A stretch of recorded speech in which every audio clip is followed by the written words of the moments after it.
بسم اللہ الرحمن الرحیم۔ محترم سامعین السلام علیکم۔ جنگ بدر کفر و اسلام کا مشہور ترین معرکہ ہے۔ 17 رمضان سن 2 ہجری میں مکہ اور مدینہ کے درمیان مقام بدر میں یہ جنگ ہوئی۔ اس لڑائی میں تعداد اور اسلحہ کے لحاظ سے مسلمان بہت ہی کم تر اور پست حالی تھے۔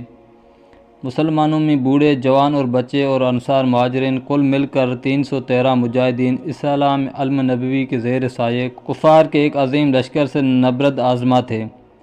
سامان جنگ کی قلت کا یہ عالم تھا کہ پوری اسلام فوج میں 6 زر ہیں اور 8 تلواریں تھیں، اور کفار کا لشکر تقریباً 1000 نہایت جنگجو اور بہادروں پر مشتمل تھا، اور ان بہادروں کے ساتھ 100 بہترین گھوڑے، 700 اونٹ اور قسم قسم کے مہلک ہتھیار تھے۔ اس جنگ میں مسلمانوں کی گھبراہٹ اور بے چینی ایک قدرتی بات تھی۔ حضور اکرم صلی اللہ علیہ وسلم رات بھر جاگ کر خدا عز و جل سے لو لگائے مصروف دعا تھے کہ الہی، اگر یہ چند نفوس ہلاک ہو گئے تو پھر قیامت تک روئے زمین پر تیری عبادت کرنے والے نہ رہیں گے۔ دعا مانگتے ہوئے آپ کی چادر مبارک دوش انور سے زمین پر گر پڑی اور آپ پر رکت طاری ہو گئی، یہاں تک کہ آنسو جاری ہو گئے۔ حضرت ابو بکر صدیق رضی اللہ تعالی عنہ آپ کے یار غار تھے۔ آپ کو اس طرح بے قرار دیکھ کر ان کے دل کا سکون و قرار جاتا رہا۔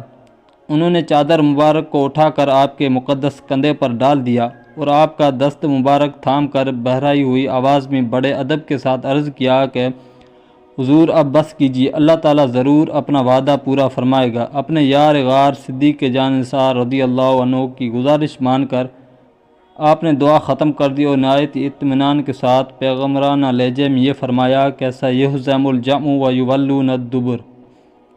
ترجمہ: اب بھگائی جاتی ہے یہ جماعت اور پیٹھیں پھیر دیں گے۔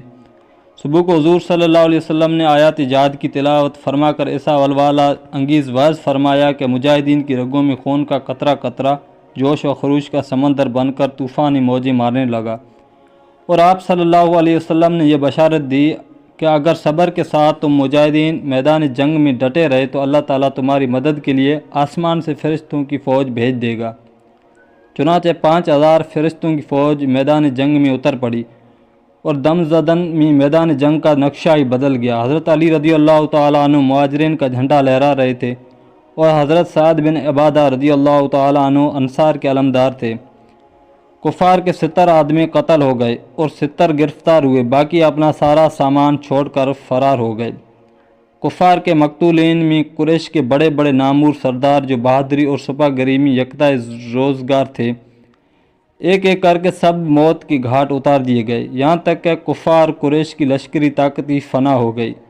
مسلمانوں میں کل 14 خوش نصیبوں کی شہادت کا شرف ملا، جن میں 6 مہاجر اور 8 انصار تھے، اور مسلمانوں کو بے شمار مال غنیمت ملا جو کفار چھوڑ کر فرار ہو گئے تھے۔ دوستو، ویڈیو اچھی لگی ہو تو ویڈیو کو لائک اور مزید اسلامک ویڈیوز دیکھنے کے لیے ہمارے چینل کو سبسکرائب کر دیں۔ جزاک اللہ۔